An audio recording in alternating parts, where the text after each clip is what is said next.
I'd like to invite the filmmakers down to talk a little about their films. Filmmakers, please join me.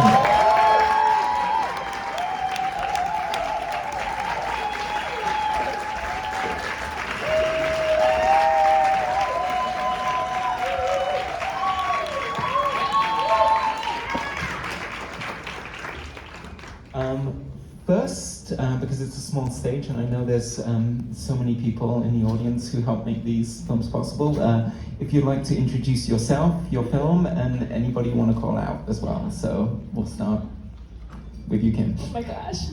Hi, my name's Kim-Myoung. I'm surrounded by so many friends. I'm the writer and director of Gloria. And we have so many folks here from production. We have all our producers, we have our cinematographer, script supervisor, one of our actors from post, we have our editor, our colorist, composer, titles designer, and we also have representatives from two amazing organizations who helped fund the film, our executive producers, Dementia Spring, and also Lauren from Pano Network. Thank you so much.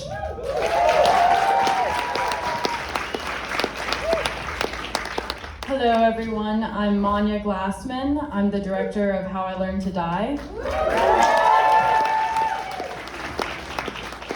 We have a lot of people here as well. The full cast, basically, with our star, Lola Darling.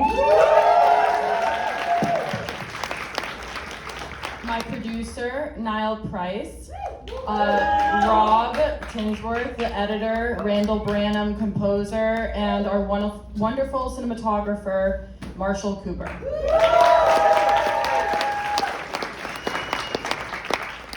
Hello, I'm Pablo Leridon. I directed Little Monsters. We're a bit of a tighter crew, there's three of us. With Maud Zeles, the Régisseur Général, the set manager, I think, and Oda Kinema distributor that I think very fondly for our presence here. Thank you very much. Hi, I'm Sujin Jung, the writer and director of Cocoon. And my crew and my cast is here, so thank you. And we almost came from LMU, so LMU go live. Hello, I'm Marnie Blok from Beyond Silence. We're the two of us. It's me and my producer, Havenith.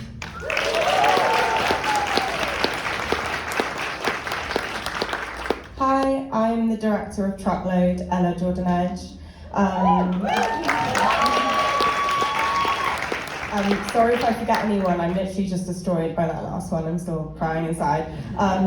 So sorry in advance, but we have an amazing team on this, so many incredible people, and we're lucky to have some of them with us. We've got the producers, Victoria and our Peter, Essie, the cinematographer, we've got Helena, the production designer, we've got three of my cast, one of whom wrote the film, and it's called Eve Jones, and she's right here if anyone wants to catch her up. Also the casting director, Verity, and the title designer, Jen. I think I got everyone, yeah. Sorry if I didn't. You did, well done. And actually, I'm going to start with you as well, Ella, and work backwards, because I mean, there's so much resilience in all of these stories. But I would love if you could talk a little about actually working with Evie and how you approach the character, how you directed the film as well. Okay, big questions. Yeah. Me and Eve grew up together. Our families have been friends since our mums were friends at school together, so we're like cousins or even sisters. So that's been a pleasure to creatively collaborate with someone I'm so close to. Building the character was easy because it was based on Eve's real life and Eve's real character. I think we heightened some of the personality for dramatic effect, but it was pretty much based on real events and her real lived experience. So that was helpful.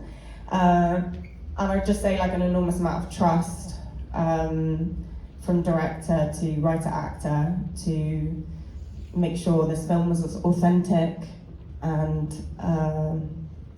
truthful as possible. Yeah.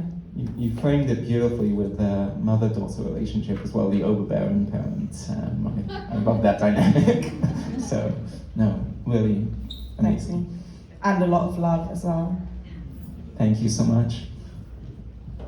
Marnie, I know we started out with a very powerful film with yours. Can you talk about, I mean, you put us in that room, you kept us there. It was so many incredible performances. Can you talk a little about writing the script and also casting your actors who are fantastic?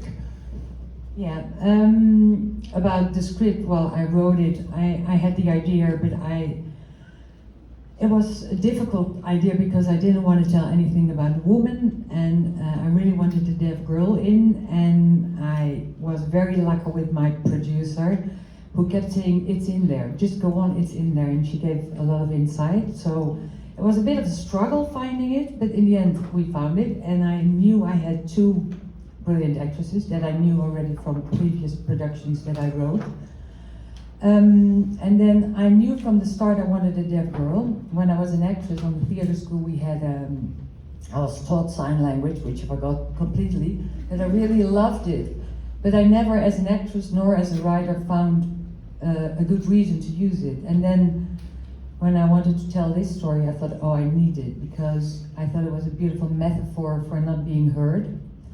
And also I knew I was going to be in a room for 15 minutes, in one room with one conversation. So I also thought it would give me cinematographically something. No, the silence was incredible. And this was the first performance of this girl. She wanted to be an actress, but the theater school refused her because it's a difficult thing. And I promised myself to make this movie completely on my gut feeling, and we had to start looking for girls, but then she was the first I talked to, and I thought, I'm going to do it with you, and we spent a lot of time together. And I did not really was sure what I was going to get on the first shooting day, but she did amazing. She did. Thank you so much. You're welcome. Sujin, we talked a little about kind of, again, this is something that not many people know about, speech anxiety as well, and how you framed this with the mother and the daughter was amazing. And what made you want to tell the story? So he's inspired by my mother because she threw a lot of trauma from the patriarchy. So it was not really experience over my mom's what happened, but like I just asked like what was your most like strong moments in your life, and she talked about her wound never healed after like all the life, like decades, and I realized that she's been talking about this struggle about this patriarchy and still not healed. So I try to comfort her with this movie, and I think it was really working for her. She's really grateful about this, and yeah, and after that I really want to make more story like this to make a voice for women, and yeah, thank you so much.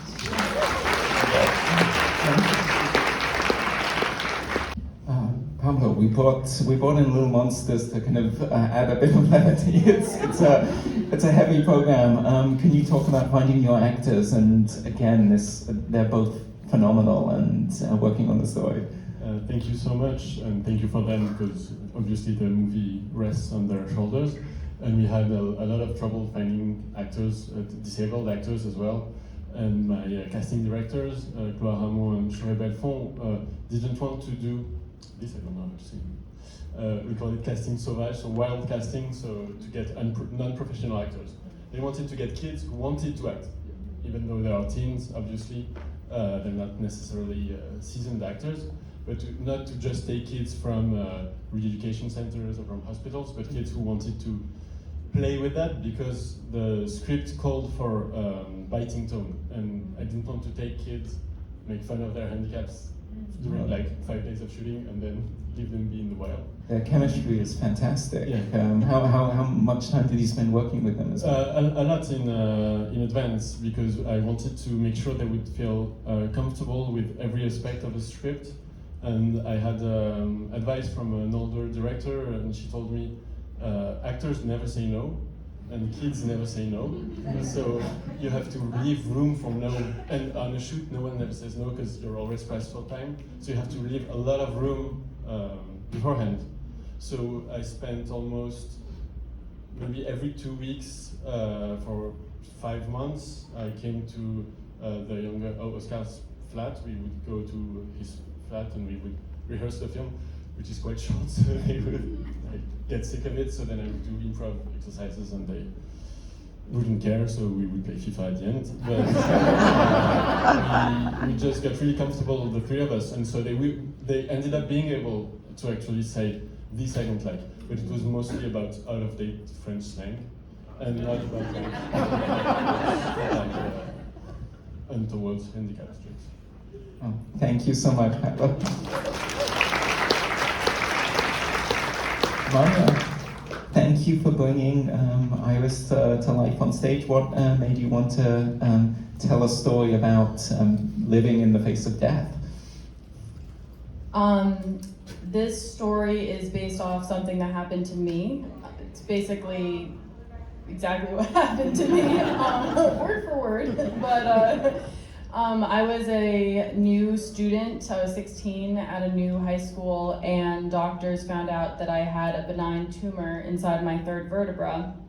And I was almost immediately put in a neck brace, dealing with the persecution of other 16-year-old children. And that year was a mix of, facing something very serious, but also trying to live a life of a 16-year-old. And I wanted to make this movie because, for a lot of reasons, but I think the tone of it is really important to me. And reflecting back to that time, I think so much of being able to persevere and get through it is because of my family, my friends, and you see this in so many of the other films as well, of that humor and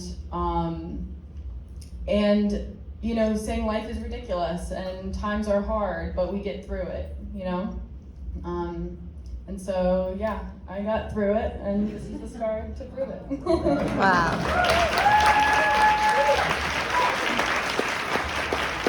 Thank you so much.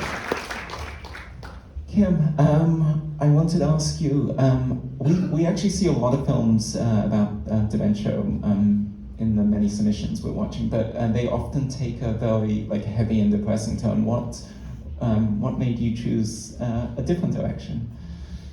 Thank you. I think I really wanted to explore how even when someone is facing a diagnosis or a life change like this, the ways in which they hold on to their identity and the ways in which they maybe they could hold on to their identity even as other things are falling away. Yeah. Well, and you brought it to life with such vibrancy and color as well. Can you talk a little about Thank you so much. Oh, I would love to. Yeah, so we filmed in the San Francisco Bay Area, which is where I'm from, and I think it's the most beautiful place on the earth. So I really wanted to honor this area that I just think is so gorgeous. And our cinematographer Caitlin Maychak made a very passionate plea, or a little pitch, more like a pitch, early on that we shoot on film. And I'm a first-time filmmaker, so I frankly was a little daunted by that suggestion and punted it down, many meetings. But Caitlin was really steadfast, and she really just told me that so much of our film is outside and it'll capture the sky in a way that will be really special. And I thought about it, and I also loved how our character is really trying to hold on to something tangible, something that she can hold in her hands, and I loved that film is something that we can hold in our hands, and it really just felt like a kind of beautiful marriage of form and content. Yeah. Well, thank you so much. Thank you to all of you for bringing these characters to life on screen, and you incredible actors who gave these performances. We have one short theatre and we have another screening, so I'm afraid that's all the time we have. But thank you so much. Also, thank you to our incredible